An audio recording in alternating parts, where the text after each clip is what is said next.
Pop in those headphones and let's get into the raw and real side of entrepreneurship, health, and what it takes to achieve success in pursuit of becoming your highest self. You are officially on the path to becoming resilient in every area of your life. Welcome to Resilience Unplugged. We're going to talk about the challenges entrepreneurs face when it comes to putting their self first. I don't think it's talked about enough. I know that stress is talked about, time management is talked about, but when it comes to putting your health first, there's not really a lot out there on this topic, which is exactly why I started to really pivot towards helping entrepreneurs because I have been through the hardship of what it looks like to not put yourself first, and my time frame was very small. It was not very long in any regard, and I caused a lot of havoc internally, and I was in a very hard spot mentally as well. I didn't know if business was for me anymore. I thought I wasn't cut out for this. I was in a very bad spot with my body. I had gained 30 pounds. I induced insulin resistance. I had high cortisol. I had tanked estrogen, tanked progesterone. I have just been in a spot now where I'm repairing everything. A lot of my clients that I work with have been doing this for years. My time frame of really not putting myself first was about a year in total. Most of my clients come to me about year 3 or 5 of not putting their self first. And we have a lot more ground to catch up on, and it's a lot more difficult to break those habits and those thought patterns that we've established at that point. So today I want to give you a little bit of insight as to why this is so important for me, why I want to help female entrepreneurs who are bringing in 6-7 figures and just can't figure out how to be happy. They don't feel confident in their skin. They cannot go a day without having some kind of caffeine be their lifeline. You just feel so depleted and drained. You're constantly stressed out, but you also may not know another way. You may think this is normal. And I want to be able to be that person, that advocate for every female entrepreneur to let you know, hey, these things are not normal. Because when I was going through them, I thought they were normal. I was like, oh, this is just part of business. It's part of being an entrepreneur. And the reality is no, you're going to have hard seasons for sure. That's going to happen. That's inevitable. Your hard seasons should be trying to make different pivots and learning how you can develop a new skill set to really push you forward in business, or having hard conversations with your contractors or employees. The hard times should not be because you're not putting yourself first, because you physically don't have the brain power to think clearly, because you have imposter syndrome, because you have a fear of failure, because you have all of these negative things that are just consuming you because you've not put yourself first for so long that you've almost lost yourself. Not almost, you have lost yourself. You question yourself on a daily basis because you don't really know your desires. You don't really know what you want. You know that you've gained about 20, 30 pounds. You know that you are bringing in a good amount of money. You know that you're not enjoying that money. You don't have a social life. You know that you are constantly waking up with the fear that you may fail, the fear of what if business is gone tomorrow, the fear of what if I let down my employees and contractors. You live in a constant state of anxiety consistently. And don't get me wrong, anxiety is part of life's going to happen. However, I'm a very big proponent of learning how to properly function with anxious thoughts, with depressive thoughts, and also just with stress. I think that these things are talked about and it's like it becomes this huge looming thing of I have a problem with me. No, these are all normal things you're going to experience as a human. However, we can mitigate them. We can learn how to properly deal with them.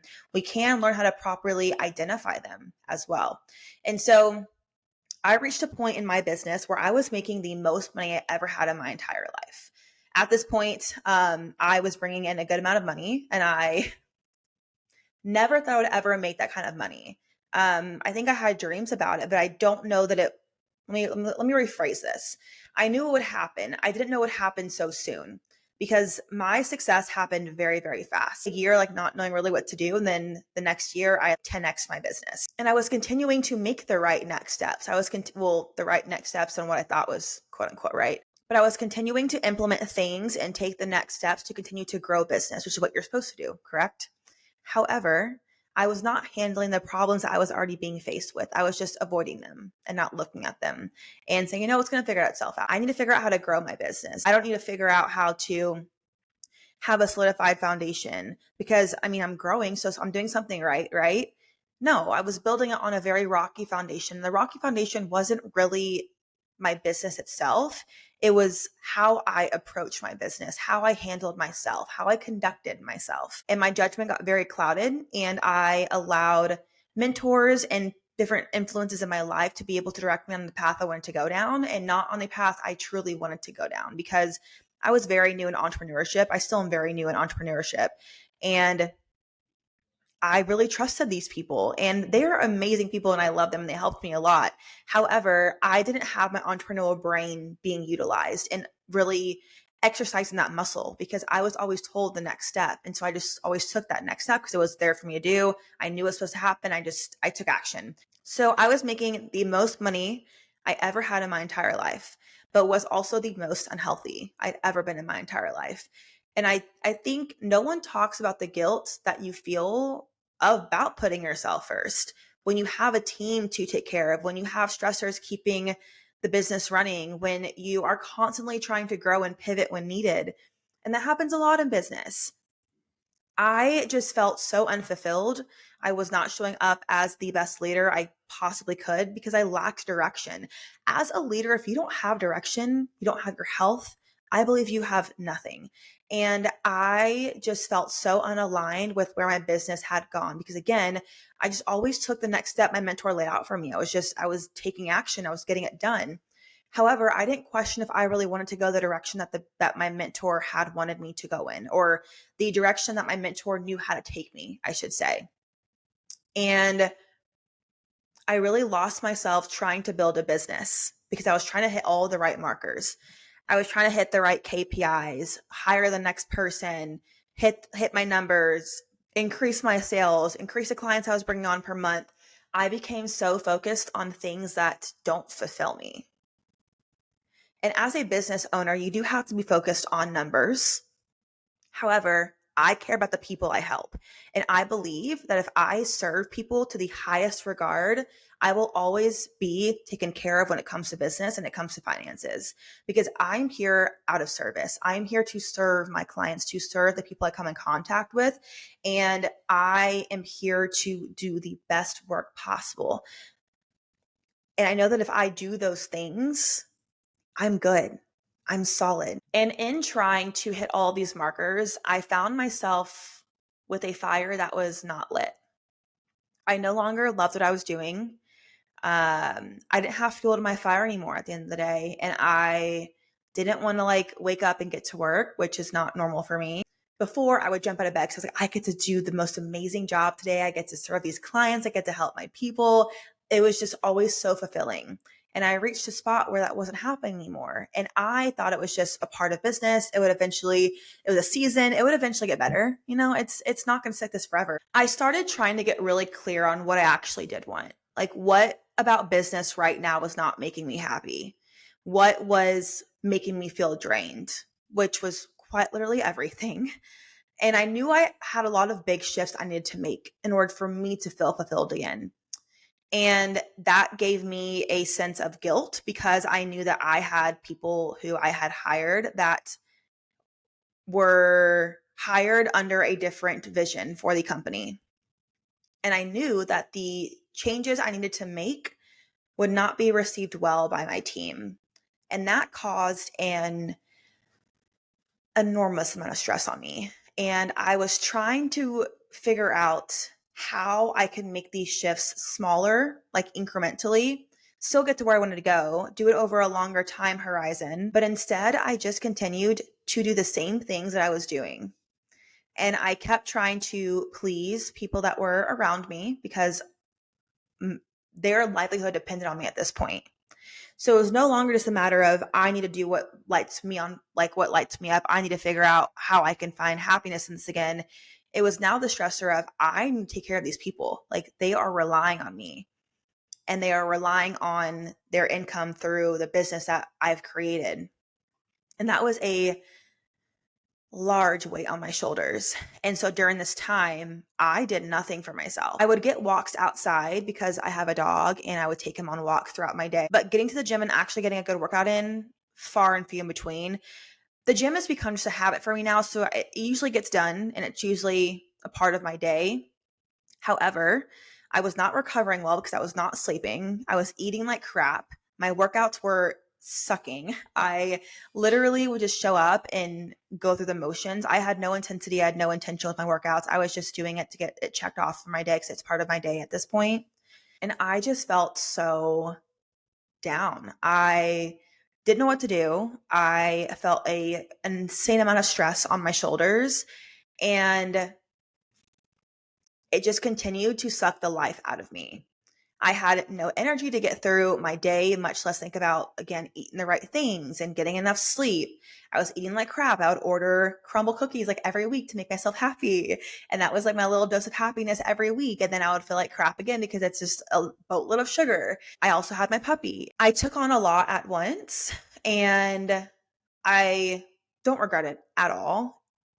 I do think looking back, however, if I would have prioritized myself better, I would have handled this season of life better. I also got to a point where I literally had no friends. I had moved to a new city, and so I really dove headfirst into work because at this point when I had initially moved was when the height of the stressors of the team, getting rosters filled, income, almost going negative, like not being able to make payroll a couple of times. That was onsetting. And that was a very large part of my life. And so I let work consume me because I was so scared that I was not going to be able to make ends meet the next month. And so I validated my need that I felt to go headfirst into work. But whenever your work is the most energy sucking thing in your life and it consumes every waking moment you have and also consumes every thought you have and keeps you up at night, I'm sure you can imagine how that turned out. This may be a little controversial, but losing yourself in motherhood is talked about quite frequently. Losing yourself in building a business is not. I lost myself in the pursuit of trying to grow my business, and I did not put myself first. I did not care about my well being. And to be quite frank, I did not have the time to or awareness to.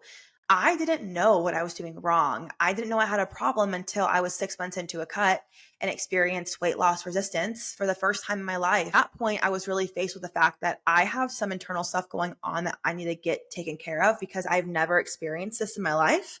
And my body usually responds very well. And it wasn't at this point. And I knew that was a huge red flag being waved by my body. And I just want to bring more awareness to the fact that entrepreneurs need to put their health first. Without your health, you literally have nothing. Your health is your biggest asset. Your health is your biggest superpower. And if you don't have your health, you lack clarity, you lack direction, you lack energy, you lack belief in yourself. Because if you're not taking care of yourself and your health, how can you expect people that are working for you, working with you, to know you will take care of them? I believe that someone's health is a tall tale sign of their word and their belief in their self and their confidence in how much they love themselves. There are 3 things that I think you can gather from someone's outside appearance and their health. I don't know anyone who has blatantly said, I want to be overweight. My goal is to eat McDonald's every day. My goal is to go through the drive-thru and never have a home cooked meal. No one has ever said that. And if they have, they're probably not in the best health. But I digress. I think that someone's word either carries weight with them or carries no weight with them. So I think that someone's health can tell you a lot about if they keep their word. 2 is the belief in oneself. Your health is a very vulnerable spot. It's not the most fun journey to go on sometimes. And I believe someone who is healthy has belief in their self because they know that they can show up in the gym or show up for a run or show up for a swim or show up for a workout class, and they can push themselves. No one goes to work out to not see progress. I believe that whenever you show up in the gym and you overcome challenges, you go heavier in weight, you increase your reps, you do a really hard body movement you've not done before, you one up yourself. Your belief in yourself grows astronomically. And that's going to carry over into how you show up for your work and how you show up in your personal life too. Lastly, I believe one of the biggest things is your health and how you take care of yourself shows the amount of love you have for yourself. Staying healthy or working towards becoming healthier is one of the biggest forms of self-love. If you don't have your health, I don't think you truly love yourself. I think that if you really loved yourself, you would want to be the healthiest version of yourself possible. You would want to live as long as possible. You would want to not have medicine trail mix when you're 40 years old. You would want to be able to see your parents get old and have your kids and grow old with them and not have to be on the couch whenever your grandkids are learning how to walk. With your health, you have so much more life to live. Without your health, you really have nothing. And so I believe the biggest form of self-care is your ability to love yourself and how you treat and respect yourself. And I think that respecting yourself is self-love. And you have to be hard on yourself sometimes. You have to, like right now, I love myself and I know that I'm not the healthiest possible version I can be right now. And I'm actively working towards that because, again, I put myself on the back burner for a year and I'm kind of having the repercussions. I'm dealing with that now and I'm really repairing all of that and I'm working towards that. And I am actively doing this. It's making sacrifices in my daily life. It's being able to really show up and prove to myself this is uncomfortable, but I have to do this stuff.